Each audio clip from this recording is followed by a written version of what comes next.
All right, let's get into Mauricio Pochettino. Let's get some grades. And a shout out to Des who spent hours upon hours building out this graphic for us, and it's very clean. So we appreciate you, Des. We're going to start with results. So I guess I ask everybody in the chat right now that's watching live on the Glosso America YouTube channel. We appreciate you hanging out with us on this day, December 30th. What's your grade for the results?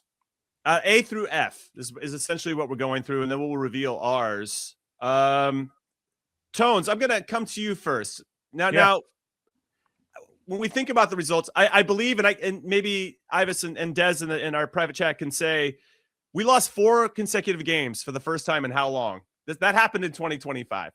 We lost both Nations League games in March, and then we lost to Turkey A and Switzerland. And then we led into the Gold Cup, and then we kind of balanced it out a little bit. And then obviously we had a really strong back half of the year, which we're all really proud of and excited about because it's built some momentum. But we can't ignore what happened at the first half of the year, Tones. So I'm kind of curious what kind of grade you're going to get for these results. That's kind of how I looked at it. I gave a B for Mauricio Pochettino. I struggled between a B- and a B. I went with a B because of the way the results went. If those results were backwards and went the other way, and the results, the 4 games that you listed off, right, the 2 Nations League and then Turkey and Switzerland were on the back end of that, I would have been probably in the C's, right? But because they got better and this team grew a little bit, I went with a B instead of a B-. So that's where that's kind of where I was caught up. All right. So we got a B in results from Big Tones. Chuck, what are you saying? You know what I'm going with? B-. B-. And the reason I'm going with B-, I also didn't want to get caught up in recency bias because we are in a great place because you're saying, okay, finally it feels tactics are there, formation is there, the depth is there, and you beat Uruguay in that type of fashion, then you're going to say, okay, we're in a good spot. 5-1 against Uruguay. We beat 2 of the World Cup opponents we're going to face this year in Paraguay and Australia, albeit in friendlies, but that gives you a real boost. But ultimately, you also have to grade the tournaments. And we're talking about Nations League, which was abysmal. And you may say, okay, it's early on, but you lose to Panama and you lose to Canada. Okay. Then the 2 losses to Turkey and Switzerland, they're friendlies, but the loss against Mexico in the Gold Cup. So you're talking about the 2 tournaments that he had, both failures in my opinion. So given that, B- is pretty good. I agree. I'm just a little stronger than I thought. Usually I feel like I'm super positive, but I went a little stronger. I said C. I tried to look at it as like you did, as unemotionally as possible, Chuck. And I agree. We lost two tournaments. We had an opportunity to kind of showcase who we were and what we were about against Turkey and Switzerland, and failed miserably in those 2 games. We looked awful in those 2 games. We had the Gold Cup, which we beat the opponents we should, and then all of a sudden we get Mexico in the final and didn't look good. I don't think we created too much in that particular game, so didn't really fire on both sides of the ball. We lost to South Korea, right? I mean, it wasn't like we came out of the Gold Cup firing on all cylinders. We lost to South Korea, and ultimately there were plays in that game or the scoreline that necessitated us to try to change our formation, and we kicked on from there. So I say C. I gave a straight C. So I'm a C. I sandwiched you. Me and Big Tones sandwiched you, Chuck. You got a B-, and Big Tones has a B. All right, South Korea is my favorite game, by the way. Just so you know. We'll get into that. We'll get into that. We'll get into that. Yeah, we might get into it here. Yeah. No, we're going to. Okay, so let's get to tactics. Tactics is the next one. And Chuck, I'll come to you first. What's your grade on his tactics overall? So we're probably going to be in the same place here, Tones, in terms of what we're seeing from this group. I think I gave tactics a B+. I'm not. I can't remember. I can't remember what I gave. I had to write mine down. B. I gave it B. Okay. B. So tactics B. We finally got there, but again, you can't forget. It took until the Japan game to cement the new tactics, the new formation going to a back 3. It took a whooping, a first half whooping from South Korea to go, we really need to change something. So Japan comes in, and then Pochettino says, all right, I got to try something different and stick with it and ride it out. And he has, and everyone's benefited from it. I think it fits all the player profiles that we have. I think it gives us more unpredictability, especially when we're talking about 210s who are mobile, and Christian Pulisic, and whether it's McKennie or Tillman or Reyna, you have options. And then the wing backs, Anthony Robinson, now that he's healthy, and Dest and Weah, you have a number of players who can play wide, who give you that benefit in the wide area. So for me, it's a B. It's a strong B, because it took a while to get there, but we're there. Okay. Okay. Tones, I'm going to let you go last on this one. I agree with the sentiments. Ultimately, I think the South Korea game is going to be the big pivot here. That game felt like we were down 2-0, so we went to a back three to kind of chase the game and get back into it, and we saw how fluid it looked, and it felt like that wasn't necessarily – we were forced into that a little bit. Not to say he wasn't thinking about it, him and his staff, obviously super bright guys, but that just, I think, unlocked the team. But we needed to lose. We needed something bad to happen to necessitate something good. So, one step back for 2 steps forward. So I have a B- for my tactics, just because it took us a while to get to where we needed to go. And so that's where I was, but you can see I'm going from a C to a B-. We're on an upward trajectory here. Yes. So Tones, where are you on tactics? Yeah, look, I'm the guy that's been screaming for 5 years about 3 in the back. I couldn't think of anything but A. Once, I don't care how we got to it. I don't care where we got to it. I don't care which game it was. I know it was a South Korea game, but I went with an A, because we got to where I think we need to be. And I think Charlie made the most important point in his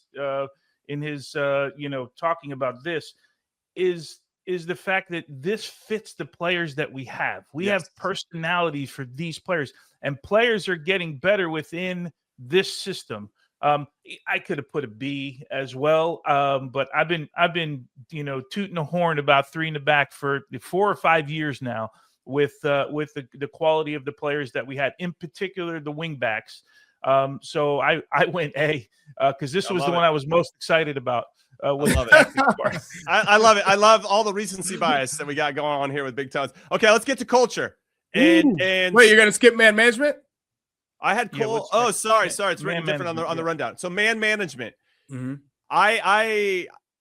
I'll go first. I think with man management, the one knock that I have was his handling of Christian Pulisic over the summer. I thought that they could have done a better job, Matt Crocker included, of protecting Christian. Yes, they could be pissed about of his decision behind the scenes, but I didn't think they protected him publicly, and that led to more drama than there needed, right? Yeah. So that's where I thought there was a little bit of a drop-off. Overall, though, now that you can kind of see the whole picture. The whole picture over a year. Yeah. So I gave a little bit of a knock on that. So I said B+.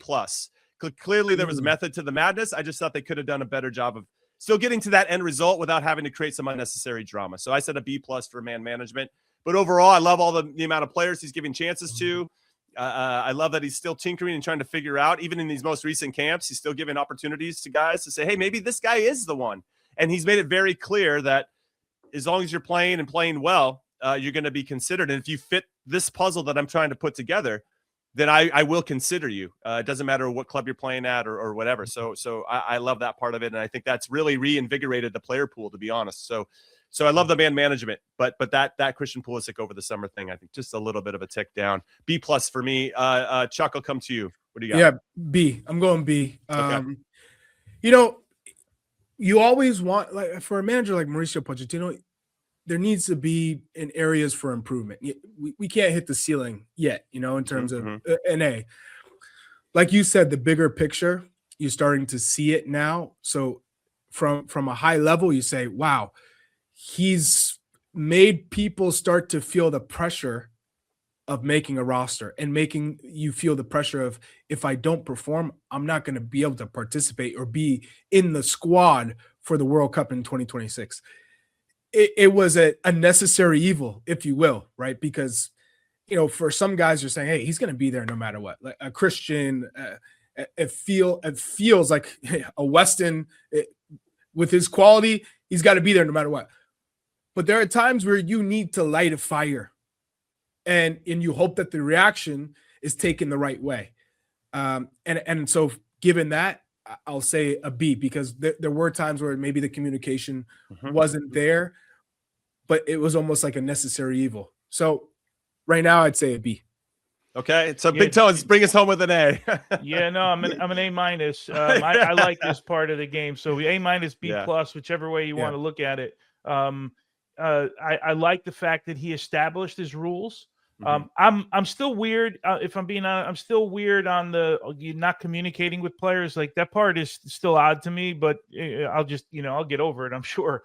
But I'm with you. The Christian Pulisic thing was the one thing this year that I thought was handled in an odd way. And you touched on it. I just thought it was odd the way and maybe the idea was, you know what?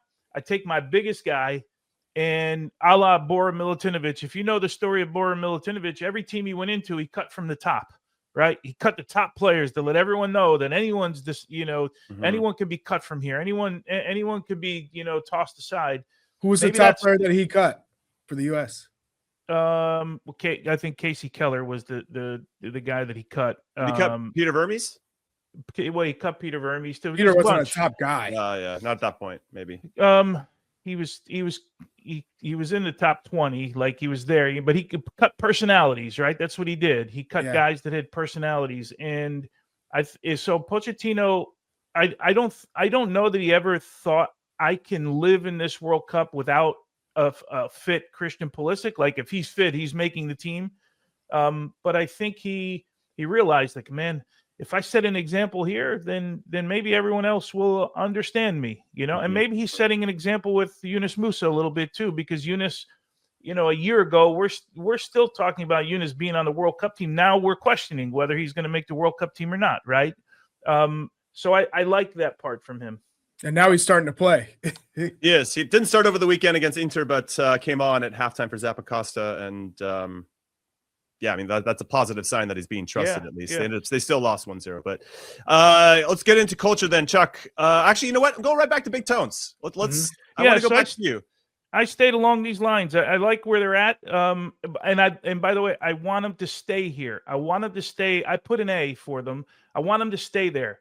I don't want to kumbaya. I like where the culture is right now. Everyone understands their role. Everyone understands that they might not make the World Cup team, right? Everyone understands that there's some guys, I don't care if you play in MLS or you play in the championship or you play in the Premier League, that Pochettino likes, right? And he's going to pick the guys he think is the best team. And in the end, we've been talking about this for months now. It may not be the best players, like the guys we think this is the top player, but he's going to pick the best team. But what I don't want is one big kumbaya, like we had the last time. So I wanted to stay here. I hope after, I'm assuming we're going to do this at some point, either just before the World Cup or after the World Cup. I hope it stays there. That culture part of it stays there, because I think it's important. Yeah, Chuck? This is my first A. He said, I got to tear up this kumbaya, as Tony puts it, culture, and put some on it.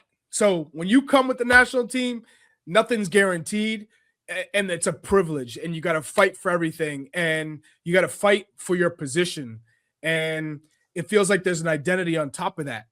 Finally, with the formation, with tactics, and with depth. So for me, this is where you need Mauricio Pochettino to have this cemented before we could see the tactics. Like he says, culture eats everything for breakfast, right? Essentially, culture set.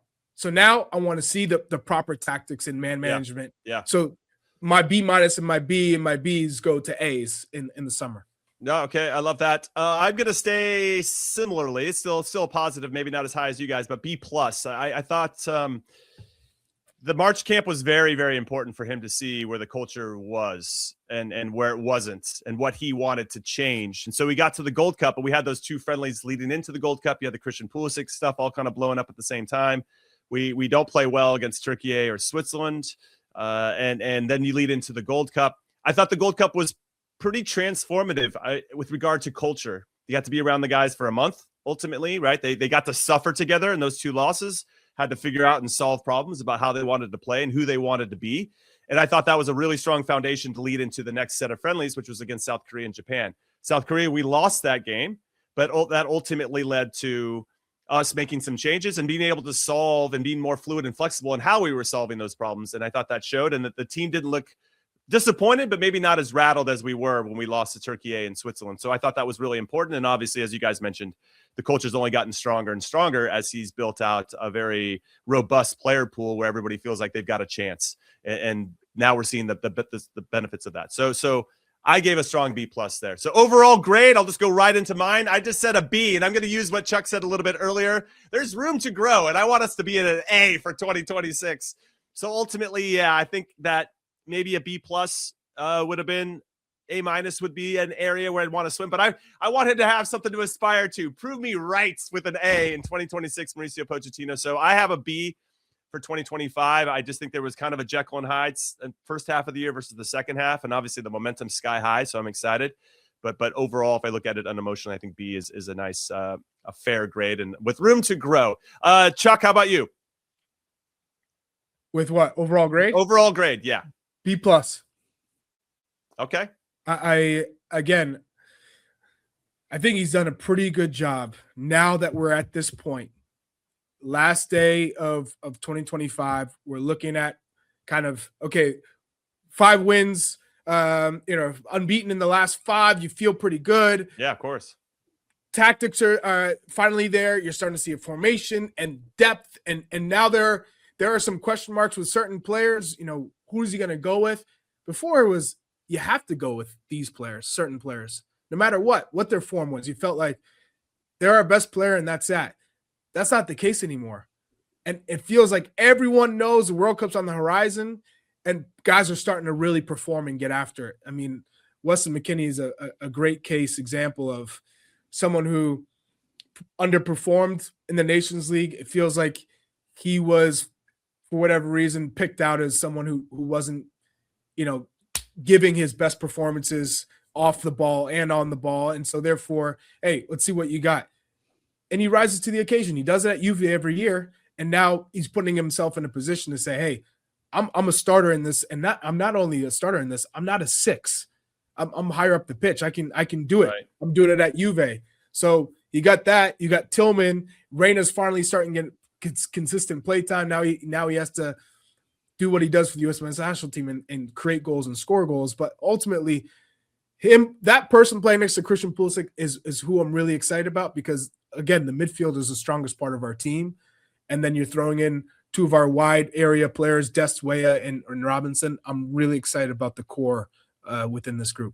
Yeah, I'm sky high, super positive here to end the year, of course. So B+, I like that one.